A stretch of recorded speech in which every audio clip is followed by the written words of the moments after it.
ہم کریں گے ہر مظلوم کی حمایت۔ السلام علیکم، میں ہوں حرین فاطمہ اور آپ دیکھ رہے ہیں حمایتی نیوز HD چینل۔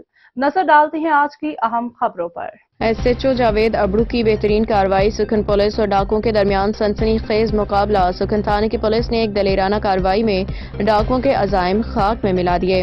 گشت پہ مامور پولیس اہلکاروں کا سامنا بھینس کالونی 0 نمبر پہ شہریوں کو لوٹنے والے ڈاکوؤں سے ہوا۔ جیسے ہی ڈاکوؤں نے پولیس کو دیکھا، وہ موقع سے فرار ہونے کی کوشش کرنے لگے۔ پولیس نے فوری طور پہ ڈاکوؤں کا تعاقب شروع کیا، لیکن ڈاکوؤں نے حرکت میں آنے کے باوجود پولیس پہ فائرنگ کر دی۔ یہ خطرناک صورتحال مزید اس وقت پیچیدہ ہو گئی جب ملزمان اپنی موٹر سائیکلوں پہ فائرنگ کرتے ہوئے تیز رفتاری سے بھاگنے لگے۔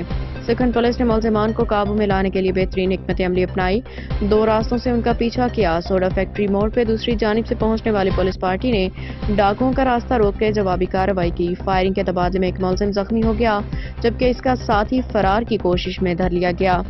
SHO سکھن کے مطابق یہ کارروائی عوام کے جان و مال کے تحفظ کو یقینی بنانے کے لیے کی گئی اور اہم کامیابی ہے۔ زخمی ملزم کو فوری طور پہ اسپتال منتقل کیا جا رہا ہے، جبکہ گرفتار ملزم سے مزید پولیس کا کہنا ہے کہ ملزمان کے قبضہ سے اسلحہ، لوٹا ہوا سامان برآمد کیا گیا۔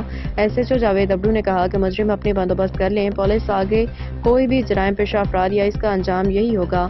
جرائم پیشہ افرادوں کا گھیرا تنگ کر دیا گیا ہے۔ SHO جاوید ابڑو کے آنے سے بھینس کالونی کی عوام میں خوشی کی لہر۔ حال ہی میں SHO جاوید ابڑو کو ترقی ملی ہے۔ بھینس کالونی تھانہ سکھن کی حدود میں بھینس کالونی کی عوام خوش سند پولیس زندہ باد کے نعرے لگائے، جس کے مزید تفصیلات جلد جاری کی جائیں گی۔ حاکم علی دال کی رپورٹ۔